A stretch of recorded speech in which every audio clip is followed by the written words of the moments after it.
Boa noite a todos. Boa noite. Graças a Deus, mais uma vez nos reencontramos nessa casa de caridade e oração para falarmos sobre os temas do Evangelho de Nosso Senhor Jesus Cristo, dentro da lógica, da inteligência que a doutrina espírita nos oferece.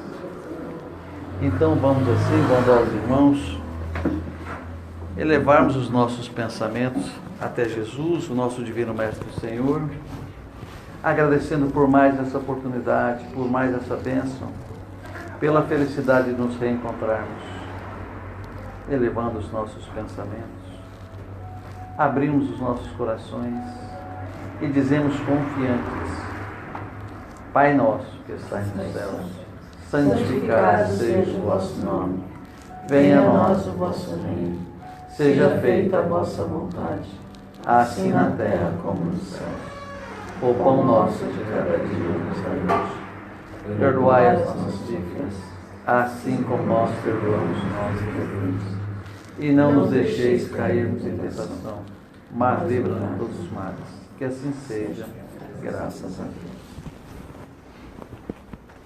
Sempre, quando nós falamos de Deus, o que nós fazemos? Falamos sobre Jesus. Existem algumas imagens que às vezes não saem das nossas mentes.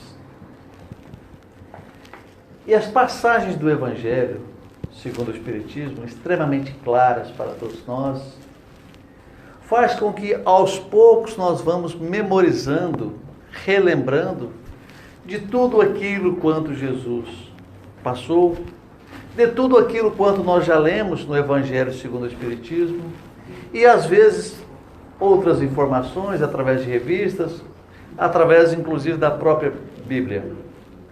Então, quando nós observamos, quando os fariseus, perseguindo a Jesus, tentando incomodá-lo, dizendo que ele havia destruído a lei. E qual seria essa lei? Ora, seriam aquelas leis que Moisés recebeu no Monte Horebe, na península do Monte Sinai. Mas, de acordo com a conveniência dos próprios fariseus, eles colocavam que Jesus havia vindo destruir a lei. Mas Jesus não veio destruir a lei. Como ele mesmo nos diz: eu não vim destruir a lei e os profetas, mas sim me esforçar para que tudo se cumpra, até um jota, um ponto, um tio. E desta maneira, os fariseus inconformados, dizendo a ele que estava quebrando as leis. Ora, evidentemente que Moisés, como um grande legislador, que legislou em torno de 600 leis, e essas leis tinham um cunho civil, tal qual essas leis que nós temos aqui no nosso país, elaboradas pelos nossos senadores, elaboradas pelos nossos deputados, e também nas assembleias legislativas de cada estado. Também esses políticos elaboram as leis às quais vivemos. E essas leis são adequadas ao momento em que nós nos encontramos no nosso país. À medida que nós evoluímos, nos tornamos melhores, que a sociedade entende que tem outras necessidades, as leis vão se modernizando, vão sendo elaboradas, condizentes com a situação em que nós estamos vivendo naquele momento. E então, os fariseus, incomodando-o, dizia que ele havia vindo destruir a lei, porque às vezes ele não lavava a mão para comer, às vezes ele trabalhava no sábado, e a lei mosaica dizia que não deveria se trabalhar no sábado. E também, numa parte da lei elaborada no Monte Sinai, quando todos, pelo terceiro mandamento, guardai o sábado para o santificares. Então, os judeus guardam o sábado. Mas Jesus compreendia que tudo aquilo que se passava era uma determinada hipocrisia. Porque se alguém tivesse uma ovelha enferma, eles não deixariam de cuidar daquela ovelha mesmo sendo no sábado. Mas quando era Jesus que assim procedia, que curava as pessoas no sábado, ele era perseguido pelos fariseus, porque dizia-se que naquele dia não poderia realizar uma cura. E então Jesus ofereceu-lhes essa resposta. E assim as coisas foram passando, o tempo foram passando, porque de Moisés até Jesus tem aproximadamente 3.500 anos. Então há uma distância muito grande em que aquela sociedade extremamente belicosa, extremamente ignorante, tinha um entendimento bem diferente de tudo aquilo que eles já tinham conhecimento, mas o seu entendimento era muito diferente de tudo aquilo. Mas o mais importante para nós é rememorarmos neste momento aquilo que realmente era a lei que Jesus dizia que não estava destruindo. Vocês sabem qual é essa lei? Ora, quais foram as leis que Moisés recebeu no Monte Horebe, na península do Monte Sinai? Os 10 mandamentos? O decálogo? Então, são 10 mandamentos. E cada mandamento é um ponto dessa lei. Então, qual seria o primeiro mandamento? Amar a Deus sobre todas as coisas. De todo o teu coração, de toda a tua alma, de todo o teu entendimento. Isso oferece-nos uma oportunidade para nós compreendermos que a maneira com que nós conhecíamos Deus há anos atrás é bem diferente daquilo que a nossa sociedade mais esclarecida, menos ignorante, entende hoje. Então, os judeus tinham uma ideia de que Deus era um general que guiava os seus exércitos para que eles combatessem os seus vizinhos, os seus adversários. Ora, mas Deus não é Pai de todos? Nós somos espíritas. E aqueles que professam uma religião diferente não são também nossos irmãos? Que têm ideias diferentes das nossas, que acreditam diferente de nós, mas sabemos hoje que todos nós somos filhos do mesmo Pai. E esse Pai é o nosso Pai Celestial, que nós chamamos de Deus. E desta forma, nós compreendemos que todos somos irmãos, mas os judeus entendiam que aqueles que não acreditavam como eles acreditavam, então não seriam seus irmãos, eram seus adversários, eram seus inimigos, e que Deus, como um general de um exército extremamente potente para a época, ajudaria com que eles destruíssem os seus inimigos. Porque Deus se posicionaria a favor de determinados filhos em detrimento de outros, porque Deus sabe que todos nós somos seus filhos, indiferente da maneira que nós acreditamos, indiferente da fé que nós professamos, indiferente da casa religiosa que nós frequentamos, indiferente se nós somos homens, se nós somos mulheres, se nós somos pretos, se nós somos brancos, se nós somos altos ou se somos baixos, grandes, gordos. Então, para Deus, a única coisa que é importante é que nós somos seus filhos e que façamos a sua vontade. Então, dessa maneira, no primeiro mandamento da lei de Deus, amarás o Senhor seu Deus de todo o seu coração, de toda a sua alma e de todo o seu entendimento, permitindo-nos que num futuro não muito distante, nós pudéssemos acreditar de uma maneira diferente, não da maneira que os judeus vinham. Ora, os judeus até acreditavam em anjos, mas não sabiam que eles poderiam se melhorarem e também se tornarem anjos.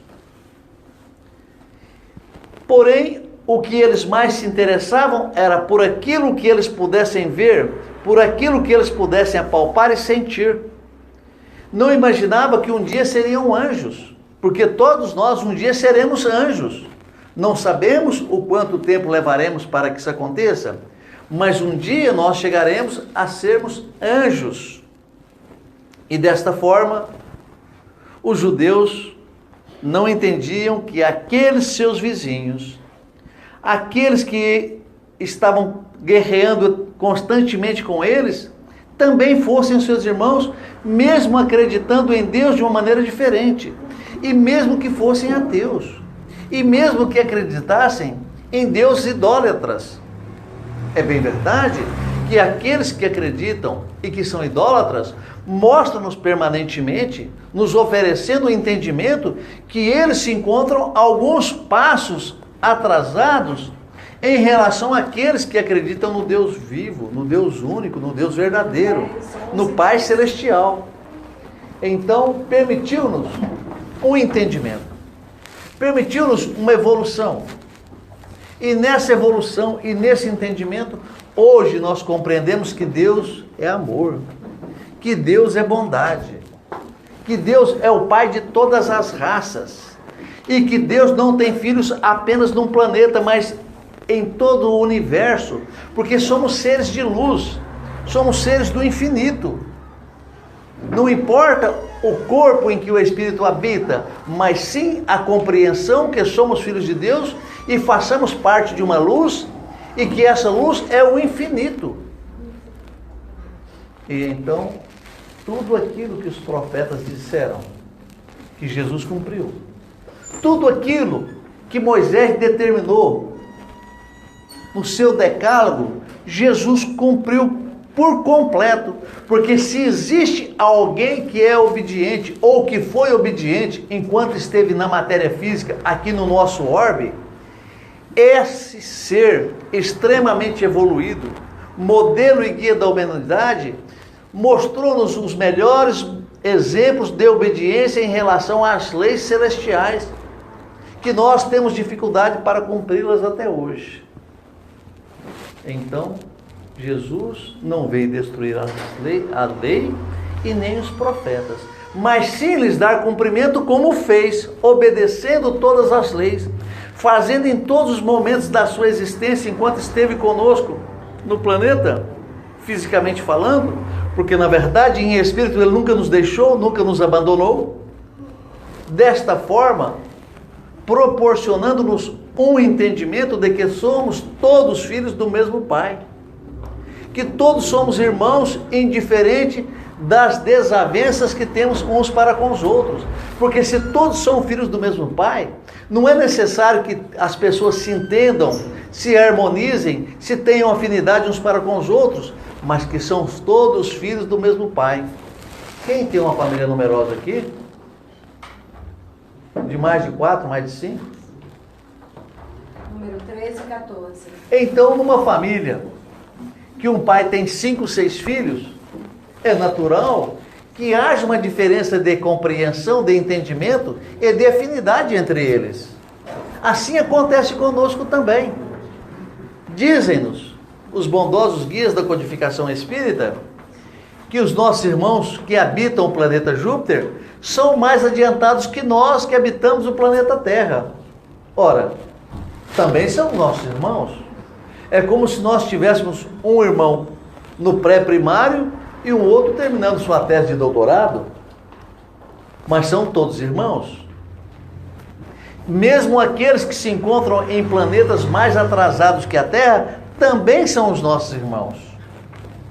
E desta forma, aos poucos, nós vamos rememorizar o decálogo para que tenhamos condições de compreendermos melhor e não esquecermos de tudo quanto Jesus nos ensinou. Porque quando nós falamos de tudo quanto Jesus nos ensinou, não importa para nós se foi através dele. Não importa para nós se foi através de Sócrates. Não importa para nós se foi através de Moisés, porque todos aqueles que estiveram fisicamente no planeta Terra eram enviados pelo Mestre amado para que pudéssemos conviver com outras inteligências e para que fôssemos ao mesmo tempo preparados para recebermos a sua mensagem de amor e de fraternidade que nós conhecemos hoje. E mesmo assim, como se não nos bastasse, Ele ainda envia-nos o Consolador prometido, através da doutrina espírita, para que não esquecêssemos, em momento algum, de tudo quanto Ele havia nos ensinado. E também outras coisas, como as leis naturais. Então, nós, recordando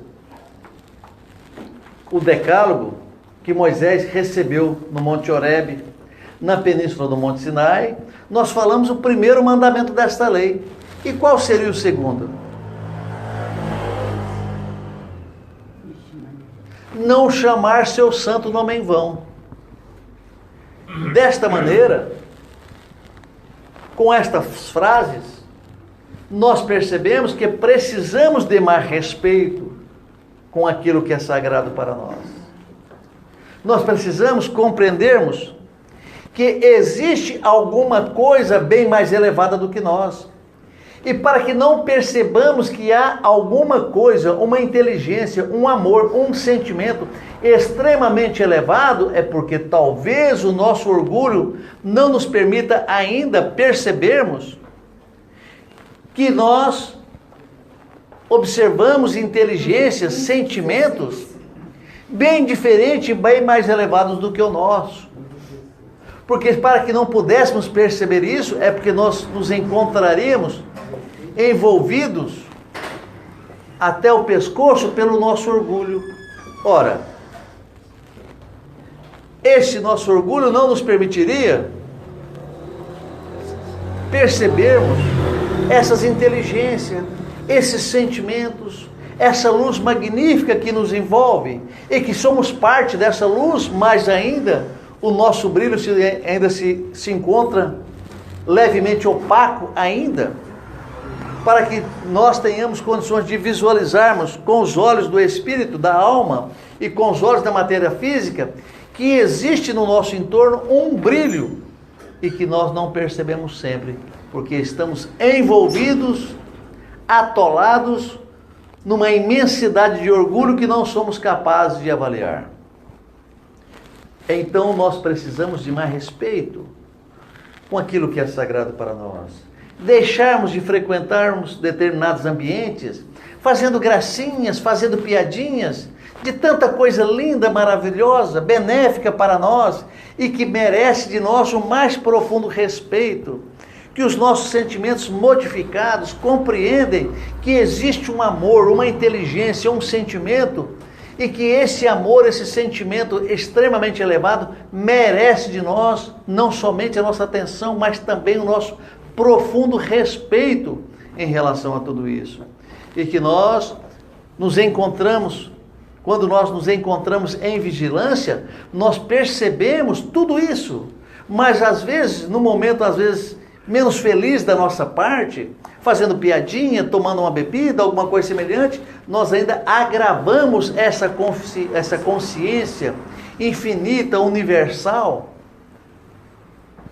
que nos leva num direcionamento extremamente elevado, que nós chamamos de Deus, o nosso Pai Celestial, de infinito amor e bondade, e que Jesus, o nosso Divino Mestre e Senhor, ofereceu-nos toda a confiança e todo o respeito, e ensinou-nos a respeitar também aquele que é o ser máximo, a inteligência máxima, suprema, onipresente, onisciente, que nós às vezes não fazemos e nem temos uma noção de fazermos uma imagem mental sobre tudo isso.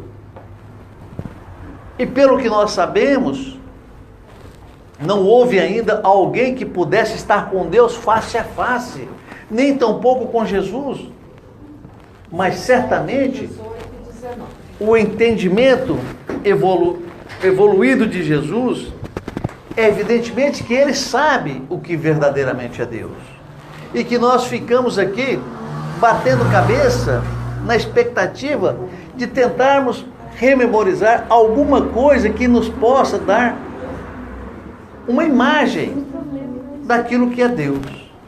Então nós imaginamos um velhotão de 45, menos de 50 anos, com a barba longa, cabelos grisalhos, barba grisalha, todo folgadão, comandando o universo de um trono.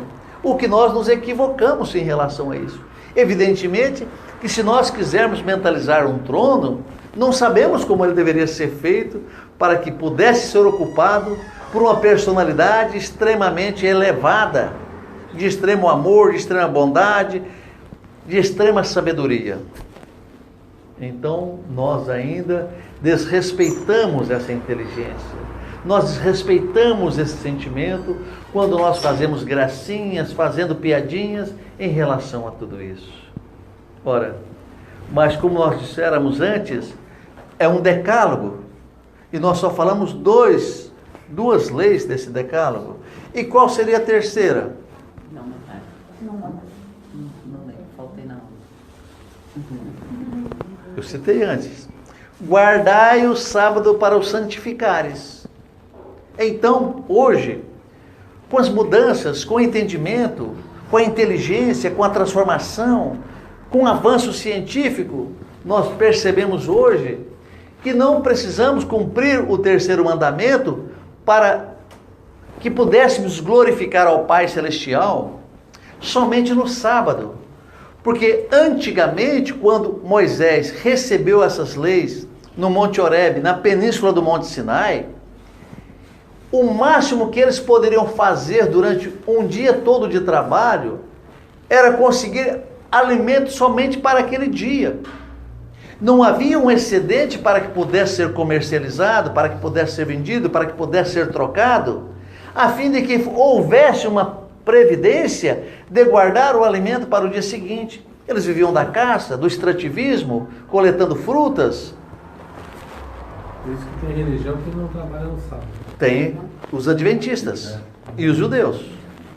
Então, dessa maneira,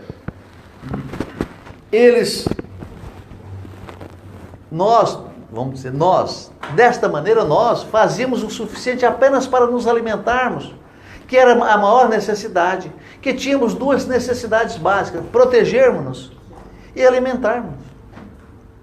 E assim, nós tínhamos que guardar ao menos um dia da semana para que pudéssemos glorificar o Pai, para que pudéssemos nos encontrar numa casa religiosa e fazendo orações, e que essas orações pudessem ser dirigidas ao Pai, mas apenas um dia por semana que nos sobraria o tempo necessário.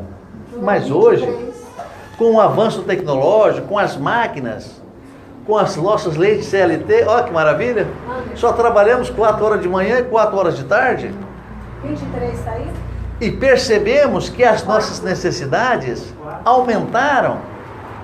O supérfluo também, mas os nossos recursos, o nosso salário permite-nos que durante o tempo que nós trabalhamos, nós temos condições de nos alimentarmos, de nos abrigarmos numa moradia, não nos encontrarmos a qualquer sorte no tempo.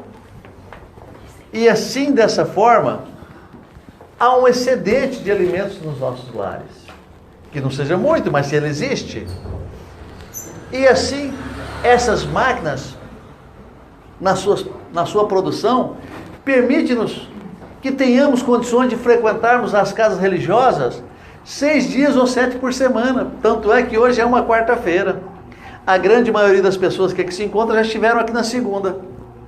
Então, não temos mais apenas o sábado para santificarmos ao Pai, para glorificarmos ao Pai, mas sim temos a semana toda, porque se nós deixarmos o trabalho às 18 horas, para quem mora próximo da casa religiosa, vem aqui com tempo, dá tempo de jantar, assistir a primeira novela e consequentemente estar aqui às 20 horas. E desta forma, nós temos hoje condições de trabalharmos e de rogarmos ao Pai Celestial, de glorificá-lo 6, 7 dias por semana. Porque as máquinas ajudam-nos na produção e permitem-nos os recursos necessários para que estejamos aqui todos os dias da semana, sem deixarmos os nossos familiares passando necessidades. Olha que coisa abençoada. E assim, o tempo veio passando, nós fomos modernizando, temos uma ideia diferente daquilo que é Deus, não vamos mais fazer brincadeirinhas de mau gosto, piadinhas, em relação àquilo que é sagrado. Mas ao mesmo tempo, estaremos prontos juntamente com os nossos irmãos, elevando os nossos pensamentos ao Pai Celestial, nas nossas rogativas, glorificando-o todos os dias da semana. Porque mesmo aqueles que não se encontram na casa espírita hoje, têm tempo necessário para fazerem e realizarem o culto do Evangelho no lar, recebendo da providência divina energias extremamente elevadas e necessárias para o prosseguimento das nossas vidas, encontrando-nos em harmonia, encontrando-nos nas condições mais harmônicas possíveis, para que tenhamos condições de compreendermos, entendermos e recebermos as energias que nós necessitamos, energias que nos oferecerá uma vida mais saudável, mais confortável fisicamente falando, ao mesmo tempo que coloca o espírito, a espiritualidade, em contato mais direto conosco, também recebendo as suas benesses. E assim nós prosseguimos, recebendo dos benfeitores amigos, aquilo tudo quanto nós viemos buscar na casa de oração. Mas, se nós já falamos de 3 mandamentos, existe um quarto. Vocês se lembram do quarto?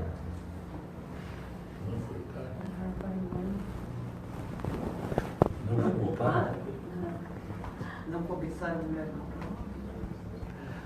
Honrai pai e mãe, para que vivas largo tempo na terra que o Senhor teu Deus te dará. Porque os judeus até acreditavam em anjos, mas só entendiam realmente o que eles podiam ver. E quando eles recebem no mandamento que deveriam honrar o seu pai e sua mãe, para que pudesse viver na terra que o Senhor, nosso Deus, lhes daria, que terra seria essa? Canaã, onde jorra o leite e o mel. Como nós gostamos muito de trabalhar, nós queremos um lugar onde tenha água fresca, sombra, leite e mel, para que não tenhamos necessidade de derramarmos o nosso suor, não é verdade? Então, dessa maneira, nós compreendemos que nós gostaríamos de um local onde nós tivéssemos tranquilidade, pouco trabalho, mas estômago cheio. Mas que deveríamos, antes, honrar o nosso pai e a nossa mãe, para que pudéssemos viver nessa terra prometida, que seria Canaã. E assim, nós respeitaríamos os nossos pais. Embora nós já faláramos em ocasiões anteriores que os nossos pais só devem obediência a Deus e não aos seus filhos. Porque na verdade nós não compreendemos porque eles foram levados a alguma determinada situação e que hoje, depois de alguns anos, nós queremos sacrificá-los. Nós queremos julgá-los e não temos esse direito e nem essa capacidade, porque os nossos pais devem respeito e responder pura e simplesmente no tribunal da providência divina, porque os pais não devem satisfação aos seus filhos, mas porque responde diretamente a um tribunal especializado da providência divina. Responde diretamente à providência divina por aquilo que eles fizeram ou que deixaram de fazer em relação aos seus filhos, não devendo nenhuma resposta, nenhuma obediência, nenhuma justificativa para com seus filhos. Porque o mais importante os pais fazem para os seus filhos, que é protegê-los, oferecer-lhes um teto, oferecer-lhes alimentação, e ainda se esforçam para que eles tenham as suas instruções, como nós vemos hoje. E nós não contamos as horas de vigília em que uma mãe dedica aos seus filhos no momento em que se encontra enfermizado, no momento em que ele se encontra doente. Então não é contado as suas horas de vigília. Por esse motivo, somente já se faz necessário compreendermos que os nossos pais não nos devem satisfação, mas sim ao tribunal da providência divina. Embora nós compreendemos que muitos pais não fizeram ainda e não compreenderam verdadeiramente os seus compromissos para com seus filhos, porque nós vemos até hoje mães atirando filhos em lagoas, nós vemos pais colocando seus filhos em latas de lixo, nós vemos mães colocando o filho na porta dos hospitais, dos orfanatos, para que sejam recolhidos por pessoas. Nós vemos ainda mães doando seus filhos recém-nascidos, mas elas não devem obediência, não devem ser julgados pelos seus filhos. Pura e simplesmente o julgamento é direto a esse tribunal da providência divina, pois somente o Pai Celestial sabe as condições e os motivos que levaram para que um pai, para que uma mãe tomassem determinadas atitudes. E assim, nós falamos do quarto mandamento. E qual seria o quinto?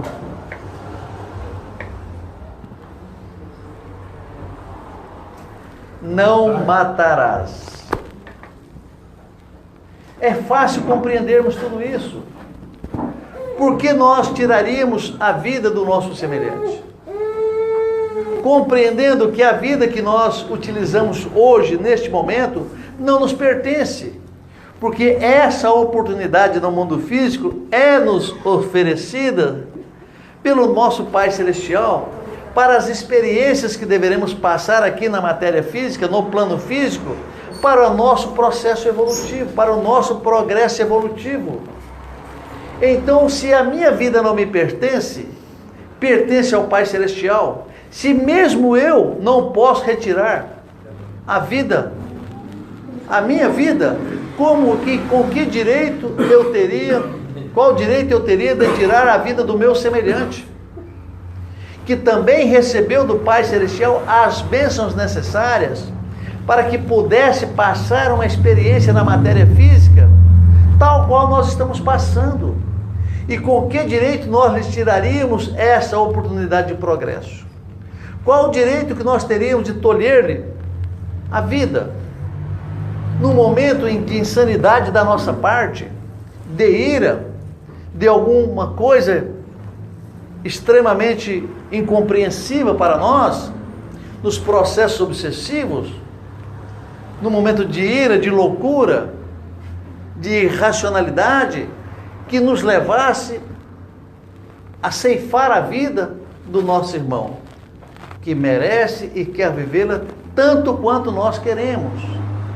Então, um orgulho extremamente desvairado proporcionaria essa agressividade insana para que tivéssemos hoje a condição de tirarmos a vida do nosso irmão, do nosso semelhante, que é filho do mesmo Pai que nós somos, tal qual aconteceu com Caim e Abel. Então, nós não usaríamos destes recursos em hipótese alguma, compreendendo que somos parte do mesmo ser, que o mesmo Deus que está no meu coração também está nele, e o mesmo coração em que eu me encontro, que é o coração divino, como filho do Pai, o meu irmão também se encontra.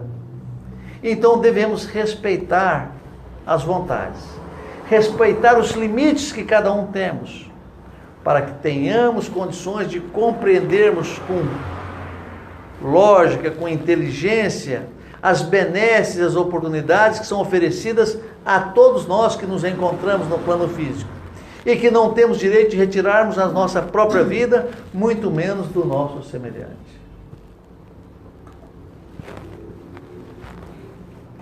O sexto mandamento da lei de Deus, que Moisés recebeu no Monte Horebe, na península do Monte Sinai.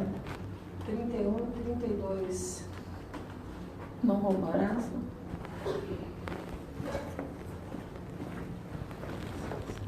Não roubarás. É isso? Não cometerás adultério. Então, se um casal se une, fazendo parte um do outro e sendo parte do mesmo ser, o que é que levaria para que cometessem atitudes de traições, de adultério, colocando o seu semelhante, aquele ser que faz parte do mesmo ser que você, numa situação conflituosa e desagradável?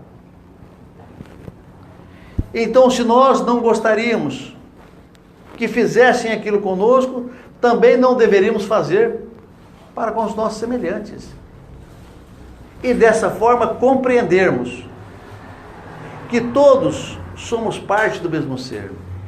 Que o homem e uma mulher fazem parte do mesmo ser para que possa fazer com que haja a possibilidade de uma oportunidade a um ser reencarnante, e que esse ser reencarnante precisa da educação de um e de outro para que possam crescer, para que também que possam se instruírem, para que possam trazer consigo as energias necessárias para o seu próprio progresso, para a sua própria caminhada. Então, bondosos irmãos, nós precisamos todos revermos as nossas posições. E estas leis que Jesus, há 2000 anos atrás, foi extremamente obediente, elas continuam entre nós. Mas nós não temos esse mesmo compromisso, esse mesmo compromisso e esta mesma obediência que nós deveríamos ter.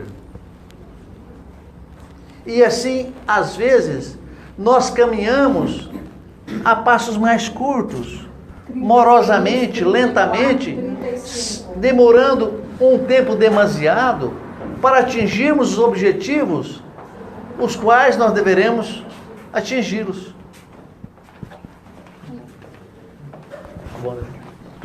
Que todos nós deveremos atingir esses objetivos. Porém, alguém que amadurece mais rapidamente atinge esses objetivos mais rapidamente, enquanto outros se tornam retardatários.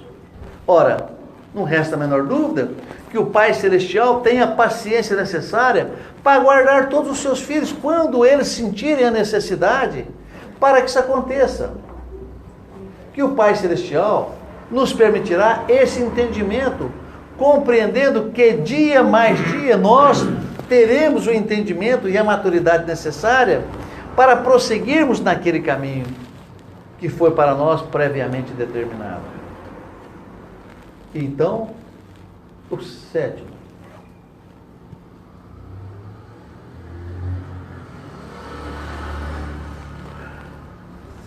Não roubarás.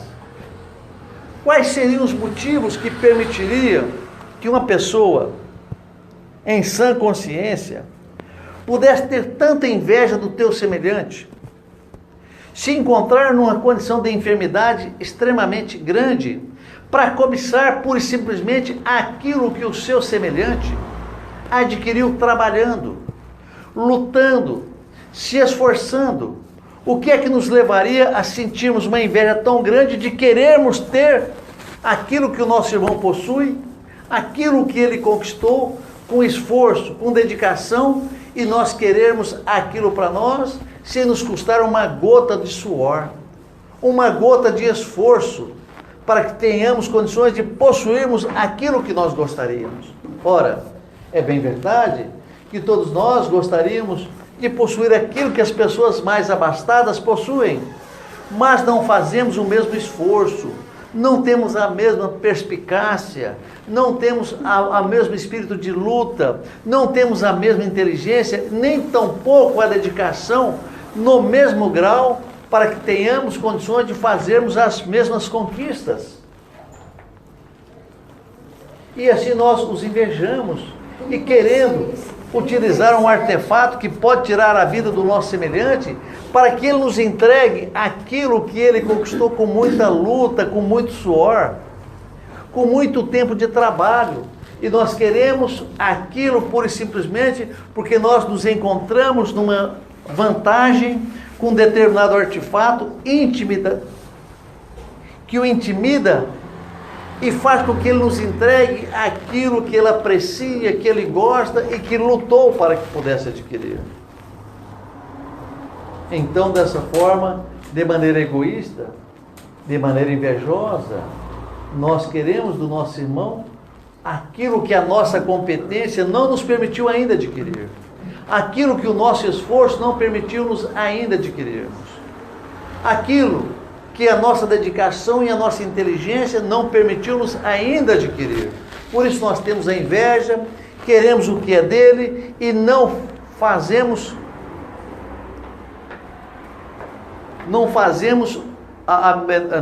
temos a menor condição de adquirir aquilo que ele possui e queremos de qualquer forma, na marra, na violência, aquilo que ele possui para trazer para nós aquilo que ele lutou durante anos para adquirir. Que nós tenhamos condições de revermos tudo isso e de mentalizarmos, de percebermos que cada um de nós, na nossa individualidade, tem aquilo que precisa para a sua sobrevivência. Conquista aquilo que o seu esforço permitiu para que conquistasse. E assim, dessa forma, nós compreenderemos que o Pai Celestial permite a cada um de nós aquilo que é necessário para o nosso progresso. Então, se nós percebemos que não temos um determinado bem que gostaríamos e que o Pai Celestial não nos permitiu, mesmo sabendo que somos trabalhadores, que somos honestos, que somos dedicados, é porque o Pai Celestial compreende que aquilo não é importante para o nosso progresso moral, para o nosso progresso evolutivo. Até se tivéssemos, desvirtuaríamos o nosso caminho tomando a direção diferente daquilo que deveríamos tomar se não possuíssemos tais bens, se não tivéssemos a mesma oportunidade financeira, os mesmos recursos. Que todos nós tenhamos condições de analisarmos isso, embora mesmo compreendendo que tudo isso foi oferecido à humanidade há aproximadamente 3.500 anos atrás, nós compreendemos que até hoje não somos obedientes destas leis. E não obedecendo essas leis, nós não temos condições de compreendê-las melhor. E não temos condições também de nos esforçarmos para realizarmos aquilo que nós precisamos realizar para o nosso progresso moral, para o nosso progresso evolutivo, para o nosso amadurecimento espiritual. Então, o que falta agora?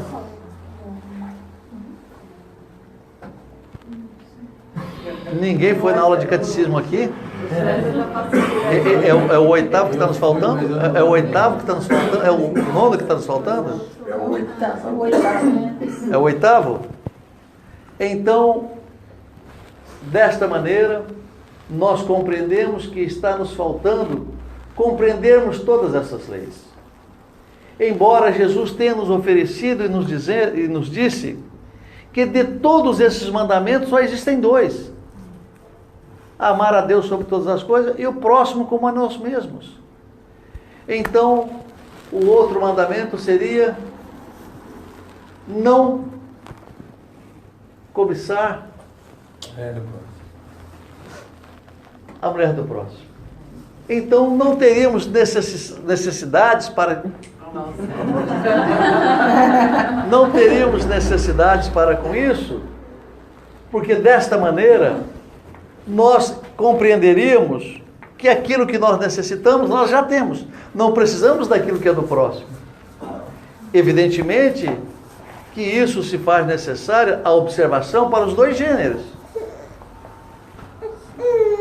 Ninguém vai cobiçar a mulher do próximo, enquanto a mulher do próximo não vai cobiçar o marido da próxima, não é isso?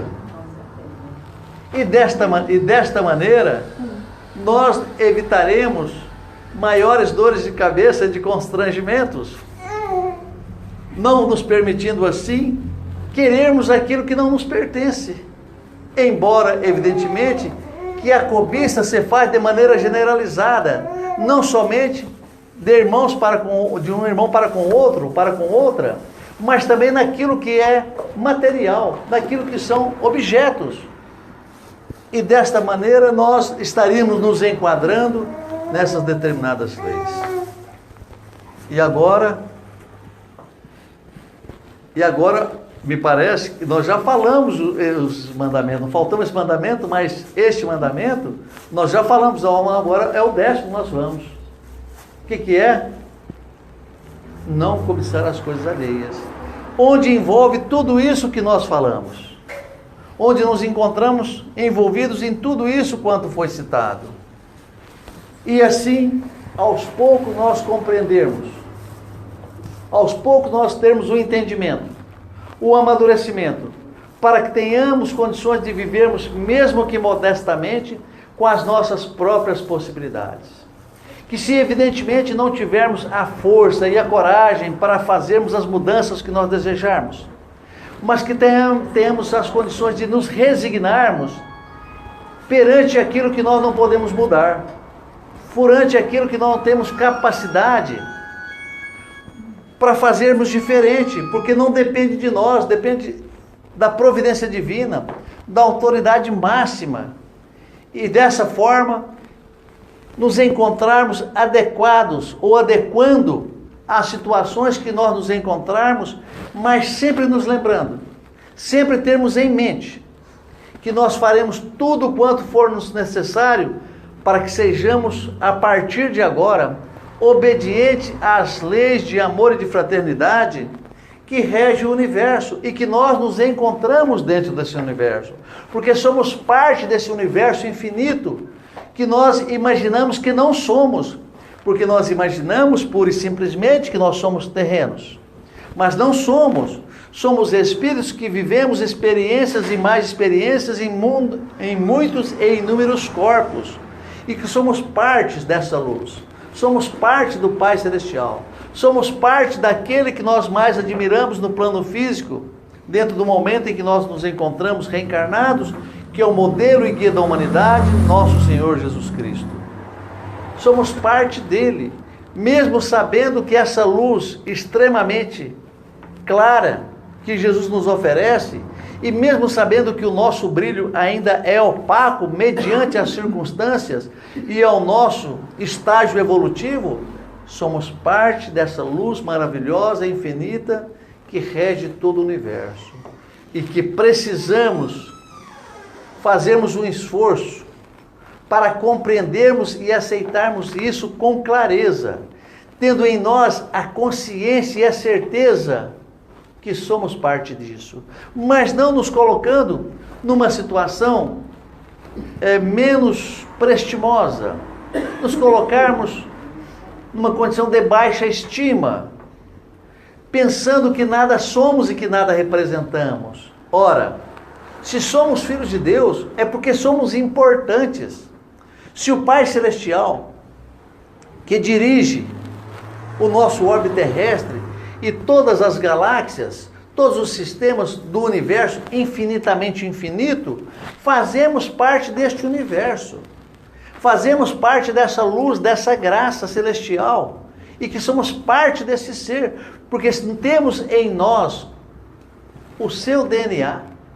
Temos na nossa inconsciência o DNA que permite-nos compreendermos que somos filhos deste Pai maravilhoso, deste Pai bondoso, desse Pai misericordioso, de extremo amor, de extrema sabedoria, que não sabemos ainda encontrar ainda as palavras de um vocabulário extremamente pobre como o nosso, para que tivéssemos a condição de encontrarmos uma palavra superlativa, para que tivéssemos condições realmente de compreendermos a grandeza do Pai. Então, como disse o primeiro mandamento, amarás a Deus sobre todas as coisas, de todo o seu coração, de toda a sua alma e de todo o seu entendimento, proporcionando-nos a esperança de que um dia poderemos compreendê-lo melhor, de que um dia, não muito distante, nós também faremos a sua vontade, de que um dia nós habitaremos um mundo extremamente feliz que nos será permitido pela sua bondade, pela sua misericórdia e pela sua compaixão. Então, que todos nós tenhamos esse entendimento, que todos nós tenhamos a confiança de que somos filhos de Deus, que Deus é nosso Pai e que Jesus, além de nosso Mestre e Senhor, também é nosso irmão, mesmo sabendo que ainda não fazemos a vontade do Pai Celestial e não somos obedientes às suas leis de amor e de fraternidade. Mas com um pequenino esforço, passinho por passinho, reencarnação após a reencarnação, nós estaremos caminhando em direção deste ser absoluto em amor, absoluto em sabedoria, absoluto em tudo quanto nós pudermos imaginar que seja de bom, que seja de sábio. Que assim seja, graças a Deus. Então vamos assim, mais uma vez, elevando os nossos pensamentos, agradecendo ao Pai Celestial por essa bendita oportunidade de nos reencontrarmos, falando dos temas do seu Evangelho, compreendendo a cada dia que passa um pouquinho mais daquilo que a sua misericórdia e a sua compaixão permite nos compreendermos. E assim, agradecido por este momento, por Jesus, Divino Mestre e Senhor, pelos benfeitores dessa casa, seus diretores espirituais deste trabalho bendito, nós elevamos os nossos pensamentos em harmonia, em tranquila serenidade, de coração aberto, extremamente confiantes, para dizermos: Pai nosso que estais nos céus, santificado seja o vosso nome. Que venha a nós o vosso reino, que seja feita a vossa vontade, assim na terra como nos céus.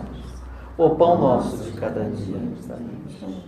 Perdoai as nossas dívidas, assim como nós perdoamos os nossos devedores. E não nos deixes cairmos em tentação, mas livra-nos de todos os males. Que assim seja, graças a Deus. Gente, na próxima quarta-feira, se Deus quiser todo mundo aqui, vamos fazer aqui uns olhares.